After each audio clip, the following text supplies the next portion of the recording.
जो राजपूत भी टर्म है ना, ये राजपूत असल में राजपूत वर्ड ऐसा था ही नहीं। आप पढ़ेंगे चामान, यानी जो इसमें आप लोग कहते हैं चौहान, तो चौहान का जो ओरिजिनल नेम था उसका नाम था क्या, चाहमान।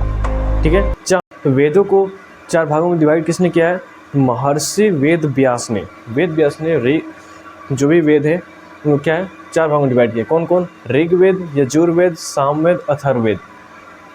जो आपका ऋग्वेद है ये सबसे पुराना वेद है, लगभग आपका माना जाता है ऋग्वेद शायद 3000 वर्ष, आज से शायद 3000 वर्ष पहले का। ठीक है ना, ये बहुत पुराना वेद है, बहुत सबसे पुराना पुस्तक लिखा गया है ऋग्वेद है, सबसे पुराना पुस्तक है जो आपका ऋग्वेद है। और सबसे जो लेटेस्ट पुस्तक लिखा गया वो कौन है, अथर्ववेद। ऋग्वेद में आपको दिखने को मिल जाएगा इसमें लगभग 1028 हाइम्स है, 1028 का हाइम्स यानी भजन, हाइम्स मतलब भजन, और 10,600 मंत्रास हैं, तो मंत्रकूट कितने हैं सब, 10,600। ठीक है ना। ऋग्वेद को आपको डिवाइड किया गया 10 मंडल में, यानी 10 चैप्टर बोलिए, 10 मंडल। ठीक है, आप अगर पढ़ने की कोशिश करेंगे इन सब वेदों को, पढ़ते रह जाएंगे। डिग्री नहीं है जो 3 साल में 4 साल में ख़त्म हो जाएगा। ठीक है, ये पढ़ेंगे तो बहुत समय लगेगा आपको, लगभग 10 साल 12 साल ऐसे समय लगने लगेगा आपको पढ़ने की कोशिश किए तो। ये चारों वेद, ठीक, ये चारों वेद से पढ़ने का सबसे अच्छा तरीका है कि आप पहले उपनिषद पढ़ लीजिए, क्योंकि उपनिषद पढ़ लेंगे तो वेद में जो भी लिखेंगे आपको समझने में कोई दिक्कत नहीं होगी, क्योंकि उपनिषद में वो सब बातें लिखी गई है जो उनके शिष्यों द्वारा, जो ऋषि थे उनके शिष्यों द्वारा क्वेश्चन किए गए हैं, तो उन सारे क्वेश्चनों का आंसर उसमें आपको उपनिषद में मिल जाएगा। तो उपनिषद सबसे पहले पढ़ लेंगे तो आपको वेद समझना आसान हो जाएगा। ठीक है, इस ऋग्वेद में कितने 1028 हाइम्स है और 10,600 आपको मिलेंगे मंत्रास। ठीक है, इसमें जो आप देखते हैं गायत्री मंत्र क्या है, ओम भू भुवस्व तस्वितुर्वरेण्यं भर्गो देवस्य धीमहि धियो यो नः प्रचोदयात्। ये जो है आपका ऋग्वेद के, इस ऋग्वेद के 3रे मंडल में 7वें सूक्त का 10वां मंत्र है, जो आपका गायत्री मंत्र। ठीक है ना, क्या है, ऋग्वेद के 3रे मंडल का 7वें सूक्त का ये 10वां मंत्र है, गायत्री मंत्र। ठीक है, इसी से ऋग्वेद से ही लिया गया है आपका गायत्री मंत्र। जब आप ऋग्वेद पढ़ेंगे इसमें इसके 10वें मंडल में आपको मिल जाएगा वर्ण सिस्टम, यानी किसको ब्राह्मण कहेंगे, क्षत्रिय किसको कहेंगे, वैश्य किसको कहेंगे, शूद्र किसे कहेंगे। इसके बारे में आपको वर्ण देखने को मिल जाएगा, जो कि 10वें मंडल के पुरुषोत्तम में आपको ये 4 वर्णों की बात की गई है। ठीक है, कौन कौन सी वर्ण है आपका, पहला आपका 10वें मंडल में, ऋग्वेद के कौन सा 10वें मंडल में पुरुषोत्तम में ये लिखा गया आपका कि ब्राह्मण किसे कहेंगे, दूसरा क्षत्रिय किसे कहेंगे, ठीक है, क्षत्रिय किसे कहेंगे, तीसरा वैश्य किसे कहेंगे, चौथा शूद्र किसे कहेंगे। ठीक है, ये 4 वर्णों की बात की गई है वहाँ पर कि किसे ब्राह्मण, क्षत्रिय, वैश्य, शूद्र कहेंगे। तो देखिए एक डायग्राम से, हेड हो गया, ये हाथ थे होंगे, ये पैर। ठीक है, देखिए जो ये हेड वाला पोर्शन नो, यहाँ से लेकर यहाँ से जो यहाँ से लेकर यहाँ तक पोर्शन है, जो हेड वाला पोर्शन इसे माना गया ब्राह्मणों का। अभी समझाते क्यों। और जो ये बाजू वाले पोर्शन है ना, इसे माना गया क्षत्रियों का। और जो ये टोर्सो यानी पेट वाला जो है, ये माना गया है वैश्य का। और जो ये लेग है, ये माना गया है शूद्र का। ये क्या माना गया है, ब्राह्मणों का हेड, क्षत्रियों का हैंड्स, वैश्य का टॉर्सो, शूद्र का लेग्स। ठीक, ऐसा क्यों? वेद के हिसाब से ये कहा गया है ब्राह्मण वो है जो ज्ञान देता है, ठीक है। ब्राह्मण वही कहलाएंगे जो क्या होते हैं, ज्ञान देते हैं। क्षत्रिय वो कहलाएंगे जो दूसरों की सुरक्षा यानी रक्षा, देखिए सुरक्षा और रक्षा में अंतर है। सुरक्षा और रक्षा ये क्या कहलाता है, रक्षा कहते हैं जो दूसरे कंट्री से हमारे देश के बॉर्डर पर जो हमारी सेना रक्षा कर रही है वो रक्षा कहलाएंगे, वो रक्षा बल है। लेकिन जो हमारे देश के अंदर जो हमारे सारी परिस्थितियों से बचा रही हैं उन्हें कहेंगे सुरक्षा। जैसे पुलिसकर्मी, जो भी पुलिस वाले हैं वो कहेंगे सुरक्षा बल में आ जाएंगे। और रक्षा बल में कौन आएगा, हमारे डिफेंस यानी Indian navy, Indian army, Indian air force, ये तीनों आपका डिफेंस में आ जाएंगे, ठीक है भाई। ये तीनों आपका क्या है, रक्षा बल है। तो देखिए ब्राह्मण, क्षत्रिय, वैश्य। तो क्षत्रिय क्या है, क्षत्रिय वो है जो हमें रक्षा करते हैं। इस समय का क्षत्रिय अगर बात करेंगे, इस समय क्षत्रिय तो हमारे देश की सीमा पर रहने वाले जवान जो है वो हमारे क्षत्रिय हैं, ठीक है। क्षत्रिय वो नहीं है जो क्षत्रिय काम नहीं कर रहे हैं। क्षत्रिय कहने क्षत्रिय नहीं, क्षत्रिय का कर्तव्य होना चाहिए। ब्राह्मण कहने से ब्राह्मण नहीं, ब्राह्मण का कर्तव्य होना चाहिए। वैश्य क्या गया है, वैश्य क्या आ गया है, जो दुकानदार आपके देखे गए, ठीक है, जो भोजन दिला सके, वो क्या है, वैश्य में आ गए। शूद्र किसे कहते हैं, जैसे मजदूर, जो क्या करते हैं, दूसरों को सहायता करते हैं, तो आए थे आपके शूद्र में। असल में आपके क्षत्रिय में देखने मिलेगा आपको, जो क्षत्रिय थे पहले वो अपने आप को over the period of time कहने लगे राजपूत। जो राजपूत भी टर्म है ना, ये राजपूत, असल में राजपूत वर्ड ऐसा था ही नहीं। आप पढ़ेंगे जब Rajput period of time, Rajput period पढ़ेंगे आप 650 से लेकर 1200 के बीच का जो राजपूत पीरियड रहा है, उसमें आप पढ़ेंगे कि जो राजपूत थे उसमें राजपूत नहीं कहा जाता, उसमें राजपुत्र कहा जाता। राजपुत्र किसे कहा जाता था, जो राजा के पुत्र थे, जो राजा के पुत्र होते थे उन्हें राजपुत्र कहा जाता था।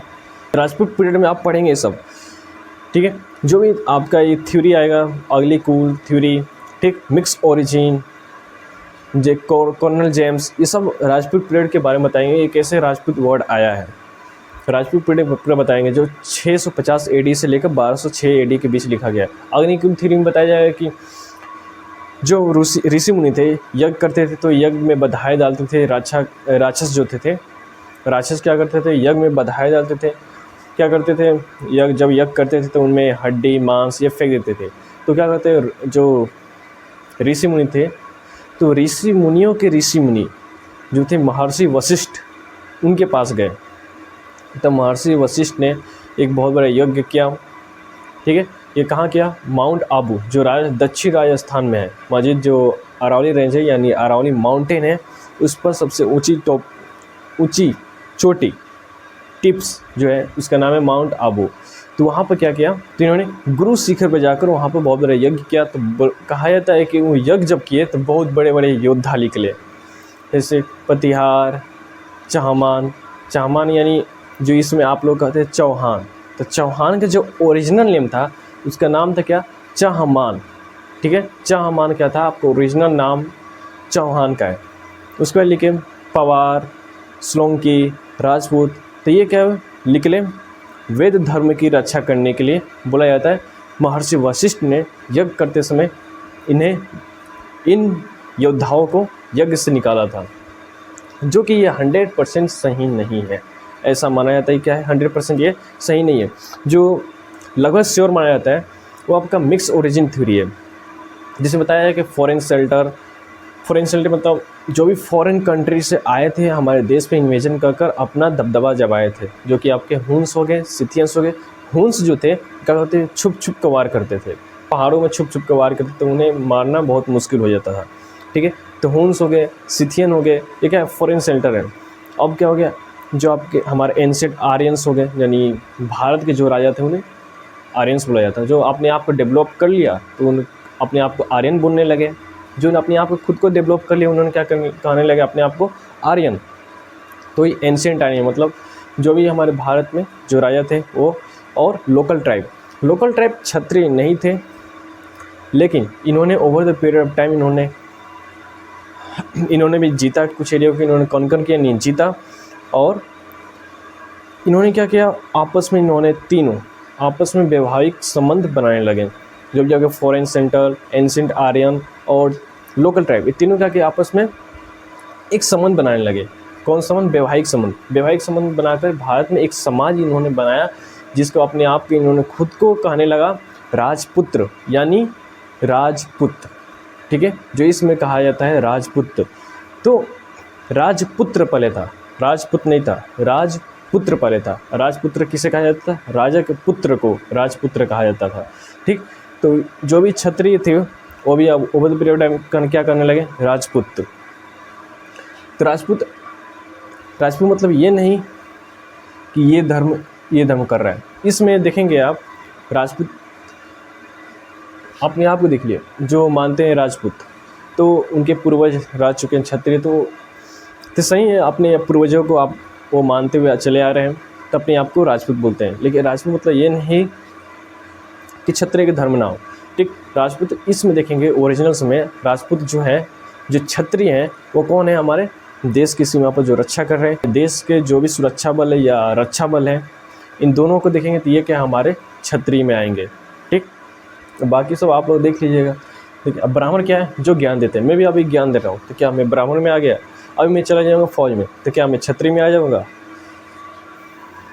अब देखिए वैश्य क्या होता है? जो टॉर्सो मतलब भोजन, जो भोजन दे हमारे, जैसे कृषि आ गए, जो भी किसान है वो वैश्य में आ जाते हैं, ठीक है। शूद्र जो मतलब दूसरों को सहायता दे, जैसे मजदूर लोग होते हैं, क्या होते हैं? जैसे हमारे घर बनाने के लिए मजदूर आ गए, तो क्या होते हैं? उन्हें शूद्र। अब मान लीजिए कोई ब्राह्मण जात का होगा, तो अपने आप को मानेगा ब्राह्मण, लेकिन काम कर रहा है शूद्र का, यानी वो भी घर बनाने में काम कर रहा है, तो क्या वो ब्राह्मण है? बताइए आप, क्या वो ब्राह्मण होगा? नहीं, ये कर्म के आधार पर डिसाइड किया गया है। हाँ, वो अपने आप को ब्राह्मण इसलिए माना क्योंकि उनके पूर्वज जो थे वो ब्राह्मण थे, तो उसके पूर्वज के हिसाब से अपने आप को उन्होंने ब्राह्मण माना। लेकिन कर्तव्य उनका अगर ये है और ब्राह्मण मान रहे, तो कोई बात नहीं, अपने पूर्वज के हिसाब से माने, कोई दिक्कत नहीं है। लेकिन शूद्र का काम कर रहे तो वो शूद्र हो गए, ठीक। अगर किसी का भोज्य का काम कर रहे हैं, किसी का दुकानदार कर रहे हैं, जैसे बनिया लोग के दुकानदार है, तो क्या आ गए? वैश्य में आ गए। कोई क्षत्रिय है, कोई मानव शूद्र का काम कर रहा है या टोर्सो काम कर रहा है, कृषि काम कर रहा है, तो अपने पूर्वज के हिसाब से क्षत्रिय तो है, क्षत्रिय कह रहे हैं अपने आप से, मतलब पूर्वज के हिसाब से आप लोग क्षत्रिय वो कह रहे हैं। लेकिन अगर ये काम कर रहे हैं टोर्सो वाला काम, तो टोर्सो में आ गए। मतलब कोई भी देखिए इसमें प्रेजेंट पीरियड ऑफ टाइम, वर्तमान काल में आप देखेंगे कि कोई भी एक स्थान पर नहीं है। जो ये मानते हैं वो ये भी कर रहे हैं, ये भी कर रहे हैं। जो ब्राह्मण मानते हैं वो वैश्य कर रहे हैं, शूद्र का, जो क्षत्रिय मानते हैं वैश्य शूद्र भी कार्य कर रहे हैं। जो शूद्र मान रहे हैं वो ब्राह्मण भी है, क्षत्रिय जो वैश्य है वो भी क्षत्रिय है, ब्राह्मण है, ठीक है। तो अलग अलग प्रकार के ऐसे आपको दिखने के मिलेंगे कि जो जिसका कर्तव्य पहले क्या था, जो जिसका कर्तव्य था उसके कर्तव्य के हिसाब से उन्होंने अपना ये वर्ण माना था। तो जो कर्तव्य जिसका ब्राह्मण था, ब्राह्मण मानते थे, मतलब ज्ञान बस देते थे। जो क्षत्रिय थे, जो युद्ध में करते थे, रक्षा करते थे, युद्ध करते थे, बस उनका काम क्या था? युद्ध करना, तो क्षत्रिय कहलाते थे। टोर्सो यानी जो भोजन कार्य करते या दुकान चलाते थे, ठीक, ये कृषि जो भी करते थे वो वैश्य में आ गए। शूद्र जो भी हेल्पर काम करते थे, वो क्या आ गए? शूद्र में। जो भी अपने हेल्प से दूसरों को सहायता पहुँचाते थे वो क्या आ गए? आपके शूद्र में। ये आपके ऋग्वेद के 10वें मंडल के प्रसुप्ता में लिखा गया है ये 4 वर्णों के बारे में, ठीक है। किसे ब्राह्मण, किसे क्षत्रिय, किसे वैश्य, किसे शूद्र कहेंगे। तो मॉडर्न पीरियड इस समय देखेंगे तो आपको देखने के लिए क्या वो ब्राह्मण जो है, जो पूर्वज मान के आते रहा है ब्राह्मण, क्या वो तो ब्राह्मण अपने आप कर रहे हैं, लेकिन कार्य कर रहा है ये क्या? टोर्सो का, वैश्य का काम कर रहा है। कोई क्षत्रिय, कोई वैश्य, कोई क्षत्रिय कृषि काम कर रहा है तो वो भी वैश्य में आ गया। तो इस तरह आ जा रहे हैं सब, ठीक है। तो अगर देखेंगे अब यजुर्वेद, तो यजुर्वेद में आपको मिलेगा आपके यज्ञ से संबंधित, जो भी यज्ञ है उससे संबंधित मिलेंगे, ठीक। जो ऋग्वेद है, ऋग्वेद को पढ़ने वाले ऋषियों को कहा जाता है हेत्र।